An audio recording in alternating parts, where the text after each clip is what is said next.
So, what are psychedelics, or entheogens, or empathogens, or MDMA, or magic mushrooms? A lot of these things I didn't know about. My name is Alan Wiederhold, and I am the CEO of Neuma Health. And 2 years ago, I started on this incredible journey of rediscovery. I wrote a book called Walking in the Garden, Discovering God Through Psychedelics. And it was the last place on earth I thought I would end up. Growing up in the 80s, like probably so many, uh, I was told drugs were wrong. I remember the Nancy Reagan dare cars and just saying no to drugs and seeing the videos of people going crazy and all of these things. What was interesting about that is I grew up in Dallas, where I later learned that was kind of ground zero for this party drug called ecstasy. But what I didn't know then, what exactly it was. I grew up again in a very conservative Christian home, and everything that I was told again during the '80s, backward masking and everything was a sin. And I remember trying to figure out who I was as a teen in the '80s. I struggled. I am a child trauma survivor, and for most of my life, I remember struggling with identity and trying to figure out who I was and what I believed. And then you have all these things that you tackle on, like this Christian movement and this God and this no to drugs. And there was just all this, like, I almost want to think repression. And as I got older and I went into the military and I started to try to figure out who I was, I tried to figure it out in so many ways.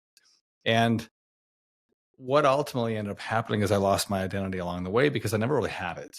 So when I decided to do psychedelics, it was really kind of a last ditch effort for me, like so many others. I was so depressed, trying to figure out who I was. I was leading teams and very successful on the outside, but on the inside, I didn't know who I was. I had no identity. I tried to do whatever I could to fit in. I tried to do whatever I could to find myself and to feel pain. I did Ironmans and ultra distance marathons, and I hit into work, and I built a life that anybody that would look at it would think, "Wow, man, this guy really has it together." That was so far from the truth. So I remember sitting down with my doctor. It was 2 years ago, and we were having this conversation around psychedelics and psychedelic-assisted therapy and what it all meant. And all I knew was that it was drugs. And I remember my doctor saying to me, bro, I give you medications from a lab. I don't even know where they come from. And you take them without even thinking about it. And we're talking about stuff that God had created. And I remember sitting there and thinking differently. Like, what if? Like, what if he was right? What if there were some things that were going on in the world that maybe I didn't have the answers to the way that I thought I did? And maybe it was in a way where maybe right and wrong maybe weren't as simple as that, or maybe right and wrong became someone's other version of right and wrong. So I went on a quest. I went on this journey to figure out everything that I could about psychedelics. And I remember going to this retreat and having this experience where the very first thing that I saw was a fight between my parents. I was four. It shaped everything that I had thought about money and later on in life. I saw another door where I actually relived my abuse. I relived my abuse 3 times during the course of this 3.5 hour stressful, traumatic event. And at the end of it, I was actually forgiving my abuser. We were sitting on the bed and he was crying. And I ended up calling him 48 years later and forgiving him. And I remember getting off the phone and thinking, if I could do that, I could do anything. But then what does that really mean? Anything. If I can do anything. So I started a podcast called The Cost of Doing Nothing. And I talked about imposter syndrome as an entrepreneur and a business owner and leading teams. And my team, as I was in this journey of self-discovery, was kind of hearing everything there was to know about the backstory. So as I'm trying to figure out the go forward story, I realized that I had been fighting for such a long time that after I was done with my first assisted therapy session and I'm meeting with my integration coach, that I, like so many others who have had these profound, incredible experiences, said, I want to go do that. I want to go help other people. And I did that. I went and became a facilitator. I went and did clinical work. I sat with people and I learned how to do it. I learned talk therapy. And it was the furthest place I thought I would ever be.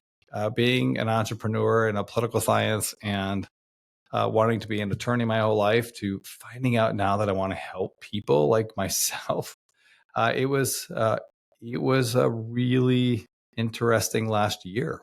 And then somewhere along the line in that, I found a bigger calling and a bigger purpose. And that was really not so much to facilitate people, but it was really more along the lines of helping try to diffuse what some of this noise is. You know, I've heard so many things that are confusing, and there's so many people who are so this and they're that. And psychedelics are great, but I've also heard stories from others that it wasn't so great and that it's unlocked other things. And then I've learned about the brain and having these incredible conversations with neurosurgeons and people that are studying the brain, and they learned and have taught about the plasticity of the things that we don't even know the capabilities of what our minds can actually do. So I created this show, Neuma, the crossroad of science and enlightenment, for a couple of reasons. One, as I was doing my research before I went into my first psychedelic experience, I began to hear Michael Pollan say white coat shamanism. And that was something that really stuck with me because there is this line where we're trying to figure out how we bring in Western science with old world therapies and old world medicines. For lack of a better word, I call them medicine because that's exactly what they have been for so many other people. And over the last 2 years, I have done so many different psychedelic experiences with different medicines for myself. I've watched others have these incredible moments in healing that I've put into my book.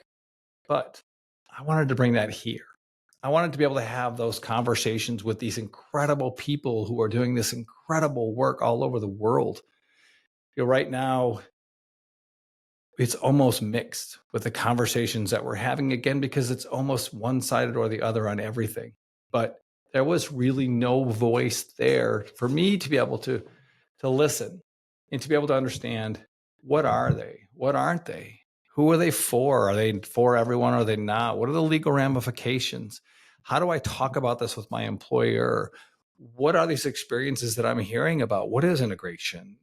What is this preparation thing that I'm hearing about? Because we don't often hear about those things in Western cultures. Ceremonial, clinical, ketamine. There are so many words that are being tossed out today that we really just have no idea.